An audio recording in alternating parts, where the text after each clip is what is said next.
नमस्कार दोस्तों, मैं हूं आपका दोस्त सका में जुवानी। आप देख रहे हैं ज्वाइन टॉक्स और बात कर लेते हैं एक हफ्ते की। जो दिसंबर महीने का फर्स्ट वीक रहा है वो मेरे ख्याल से one of the best week रहा है पिछले। अगर 27 सितंबर के बाद में हम देखते हैं तो मेरे ख्याल से क्या 100% रहा है। और उसके बाद में ये एक छोटी सी रैली जरूर आई है और लोगों को थोड़ा सा रिलीफ मिला है। लेकिन प्रश्न ये उठता है, क्या ये रैली परमानेंट रहेगी या इस रैली में कुछ डगमगाहट भी हो सकती है, या उसके बाद में क्या हो सकता है। आइए कुछ फैक्ट और तथ्यों के साथ में बात कर लेते हैं। अगर हम फर्स्ट वीक में देखें तो आपकी निफ्टी ने 2.3% का रिटर्न दिया है दिसंबर फर्स्ट वीक में। स्मॉल कैप ने 4.5% का रिटर्न दिया है, वहीं पर मिड कैप ने 4.1% का रिटर्न दिया है। अब आप लोग बोलोगे सबसे ज्यादा तो स्मॉल कैप में है, स्मॉल कैप में चलते हैं। नहीं, मैं बताऊंगा म्यूचुअल फंड इन्वेस्टर्स ने इस समय क्या करने हैं और उसके रीजन क्या है। मैं क्यों ऐसा बता रहा हूं कि शॉर्ट टर्म में अभी म्यूचुअल फंड इन्वेस्टर्स ने क्या करना है। बाकी बातें तो चलती रहेंगी, लेकिन कुछ फैक्ट्स और फिगर्स को कर लेते हैं।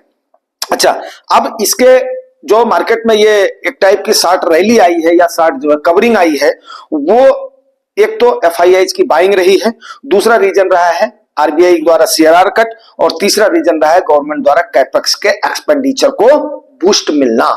तो ये तीन रीजनों से आपकी मार्केट अप गई है। अब 24,800 पर एक बार मार्केट गई थी, लेकिन वहां पर इतनी हैवी सेलिंग हुई है कि उसके बाद में नीचे फिर डाउन हो गई है 24,600 के आसपास। वो आप लोग देख ही रहे हैं, क्योंकि वहां पर मार्केट आपका सस्टेन नहीं कर पाया। मतलब वहां पर क्या है, बहुत ही तगड़ा रेजिस्टेंस है। अब आज देखने वाली बात होगी कि किधर से।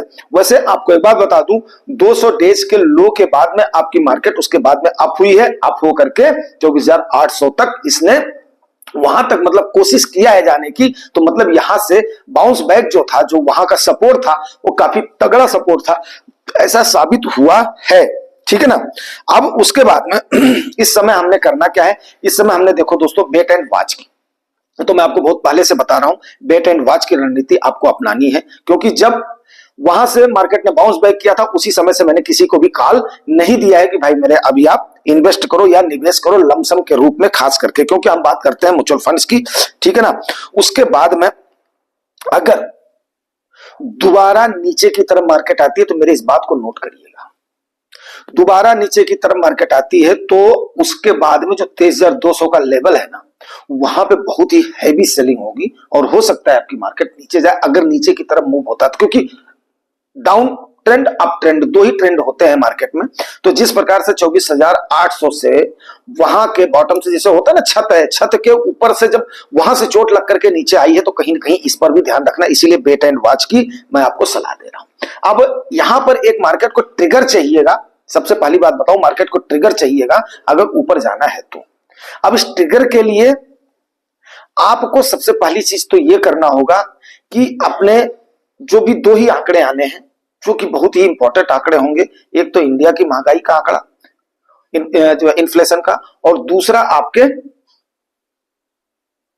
यूएस के इन्फ्लेशन का आंकड़ा। ये दो ट्रिगर मेरे को दिखाई दे रहे हैं जिनके ऊपर मार्केट का अप या डाउन ट्रेंड का पूरा पूरा रैली जिम्मेदार होगी। ठीक है।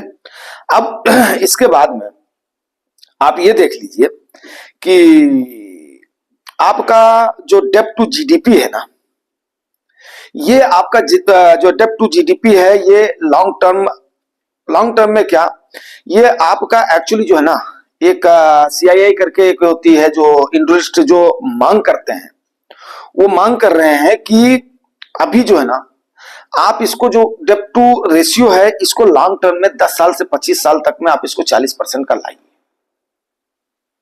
ठीक है ना।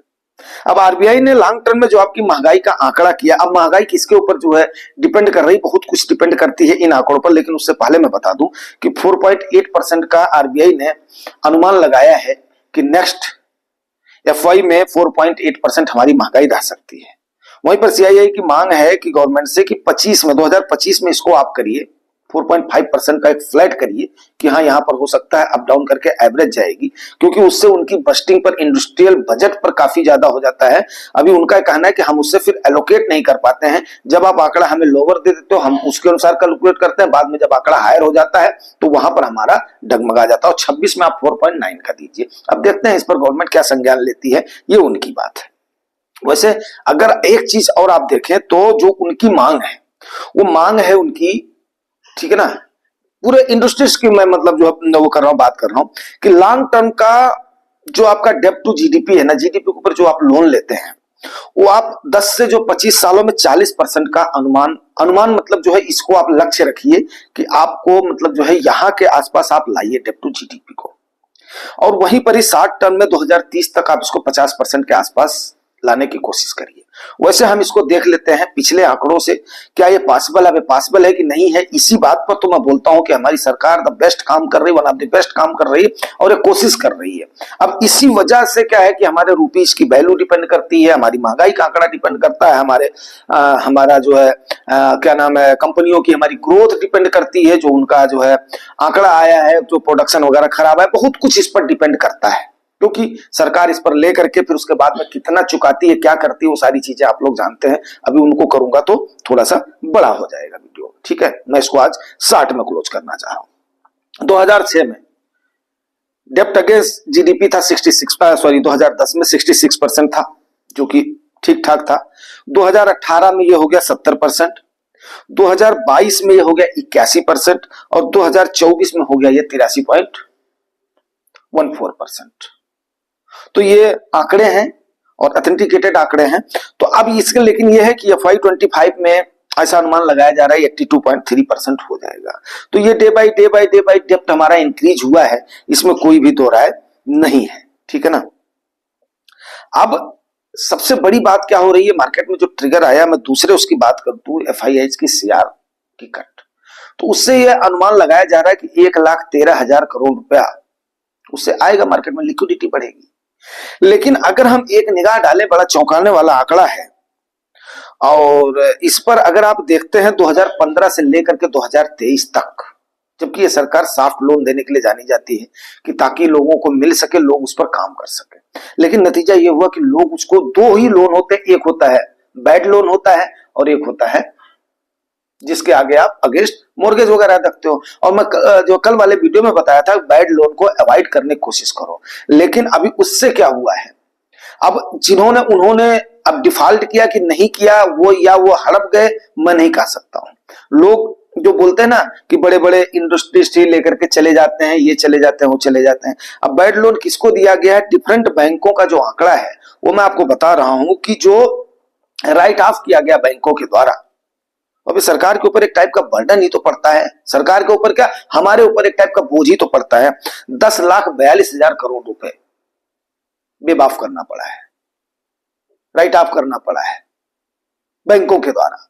तो कहां अब 1,13,000 पर आप जो फूले नहीं समा रहे हो, कहां पिछले 10 सालों में आपने 10,42,000 करोड़ रुपए लोगों के माफ करने पड़े आपको। अब ये नतीजा यही हुआ है कि ये अब ये हो सकता है यूपीए के टाइम का भी हो, मैं ये नहीं बोल रहा हूं कि मतलब ये जो मौजूदा अपना सरकार का ही है, लेकिन जो ये आंकड़ा है आरटीआई के द्वारा जो लिया गया आंकड़ा है जो है इनका अपना भद्रपुर का, तो अब ये अगर इतना पैसा बेबाफ किया जा रहा है तो कहीं ना कहीं इसका बोझ तो जनता के ऊपर पड़ना है। अब जिसमें वो सारे हैं, किसान भी हैं और भी संस्थाएं हैं, उनके लिए फिर उसके बाद में चीजें नहीं रह जाती हैं। मनसा वो नहीं। अब लास्ट में चलते चलते बात कर लेते हैं म्यूचुअल फंड इन्वेस्टर्स ने इस समय क्या करना है। देखो दोस्तों, आने वाले समय में अभी जनवरी में बैठेंगे ट्रम्प चाचा, ठीक है। ट्रम्प चाचा के बैठने के बाद में तब जाकर के कई सारी चीजें क्लियर होंगी। उसके बाद में हम उलझ जाएंगे अपने बजट में।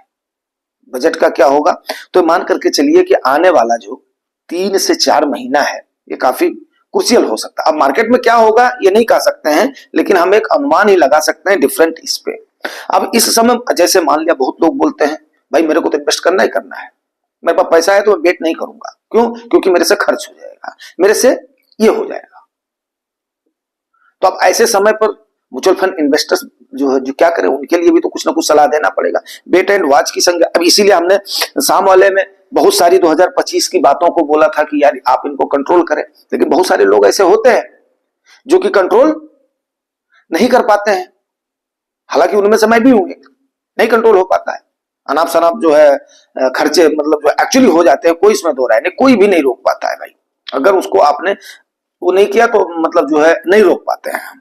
तो अभी समय म्यूचुअल फंड इन्वेस्टर्स को जो सलाह है, अब जाहिर सी बात है म्यूचुअल फंड इन्वेस्टर सब में इन्वेस्ट करता है। वो आपका फ्लेक्सी कैप में भी, जो कि आपका ज्वाइंट टॉक्स बार बार हर किसी को समझाता है, हर एज ग्रुप को समझाता है कि आपके फोलियो में एक फ्लेक्सी कैप जरूर होना चाहिए, नंबर 1। आगे आता हूं, इस मिड कैप में आप बोलेंगे मेरे को भाई मैं आया हूं तो रिस्क लेने के लिए आया हूं, तो मेरे को भी चाहिए, रिवार्ड भी चाहिए, तो उसके बाद में मिड कैप की भी सलाह आपको दी जाती है। उसके बाद में आपको स्मॉल कैप की भी सलाह दी जाती है, लेकिन स्मॉल कैप काफी रिस्की है। अब जब आप हायर रिस्क ले करके हायर रिटर्न देखना चाह रहे हैं, पिछले रिटर्न को देख करके, तो मैं तो उसको रोक नहीं सकता हूं, कल को आप बोलोगे कि नहीं है। तो अब जब ये फंड्स हो गए हैं, तो वेट एंड वॉच की जहां तक रणनीति है, यहां पर आपने वेट एंड वॉच करना है, एसआईपी थ्रू उसमें जाना, लेकिन जो आपने लमसम करना है इस परिवेश में, इस परिदृश्य में, वो आपने फ्लेक्सी कैप में करना है। क्यों फ्लेक्सी कैप में करना? क्योंकि फ्लेक्सी कैप में आपका जो फंड मैनेजर है ना, उसके पास एक ऑप्शन है कि वो अपने एलोकेशन को इंडाइसेस वाइज डिक्रीज और इंक्रीज कर सकते हैं। तो आप छोड़िए अपने फंड मैनेजर के भरोसे, जब इस प्रकार की सिचुएशन हो और आपने अपने पैसे को एलोकेट करना हो, तो आप सीधी सी बात है फ्लेक्सी कैप का सहारा लें, और किसी भी फ्लेक्सी कैप का रिटर्न उठा करके देख ले, जो कि बहुत घटिया होगा, उसने मिड कैप में बराबर रिटर्न दिया है। क्यों? क्योंकि आपके फंड मैनेजर के पास उसको यहां वहां करने की, इस थाली से उस थाली की कैपेसिटी है। तो हम क्यों ना अपने फंड मैनेजर के ऊपर भाई जो वो करे, भरोसा करे, जो हमने उसको हायर किया हुआ है, हम उसको फीस दे रहे हैं। ये मेरा पर्सनल ओपिनियन है, बाकी ये एजुकेशनल पर्पज के लिए है, किसी को भी बाई या सेल की सलाह नहीं है। आप कुछ भी करने से पहले अपने नजदीकी फाइनेंशियल एडवाइजर से, जो कि सेबी द्वारा रजिस्टर्ड हो, उनसे सलाह जरूर ले लें। हमारा उद्देश्य केवल सिर्फ और सिर्फ एजुकेट करना है, कि ताकि आप थोड़ा सा महंगाई के साथ और अपने गोल के साथ अपनी कमाई को मीट कर सके, वो हमारा केवल मंशा है। Thank you.